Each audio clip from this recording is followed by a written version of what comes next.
Lottery அதிபர் Martin மற்றும் அவரது மருமகன் ஆதவ் அர்ஜுனாவிற்கு சொந்தமான வீடு, அலுவலகங்கள் மற்றும் அவருக்கு தொடர்புடைய 20க்கும் மேற்பட்ட இடங்களில் அமலாக்கத்துறை அதிகாரிகள் அதிரடி சோதனை நடத்தினர்.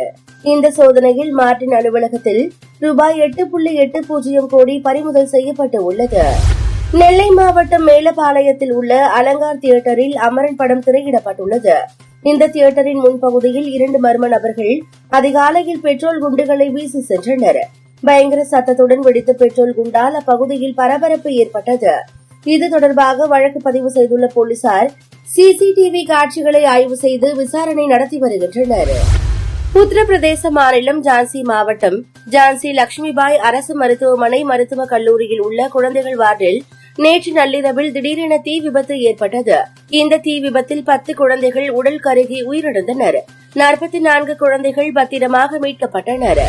சுதந்திர போராட்ட வீரரான பிர்சா முண்டாவின் பிறந்த நாளை முன்னிட்டு பீகார் மாநிலம் ஜமுய் நகரில் ஏற்பாடு செய்யப்பட்டிருந்த நிகழ்வில் பிரதமர் நரேந்திர மோடி பங்கேற்றார்.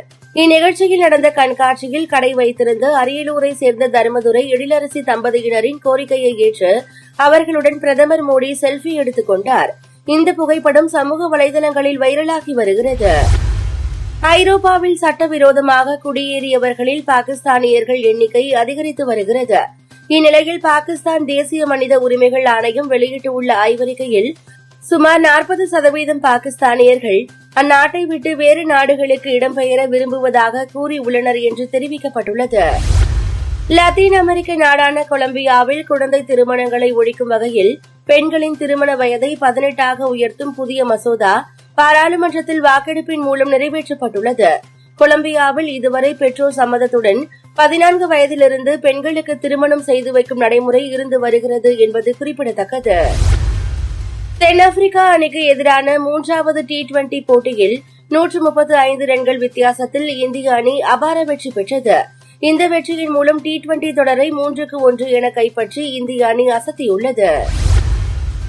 ரோஹித் சர்மா ரித்திகா தம்பதிக்கு நேற்று ஆண் குழந்தை ஒன்று பிறந்து உள்ளது. ரோஹித்திற்கு ஆண் குழந்தை பிறந்ததையொட்டி இணையத்தில் ரசிகர்கள் அவருக்கு வாழ்த்து மழை பொழிந்து வருகின்றனர். ரோஹித் ரித்திகா தம்பதிக்கு ஏற்கனவே சமைரா என்ற பெண் குழந்தை உள்ளது குறிப்பிடத்தக்கது.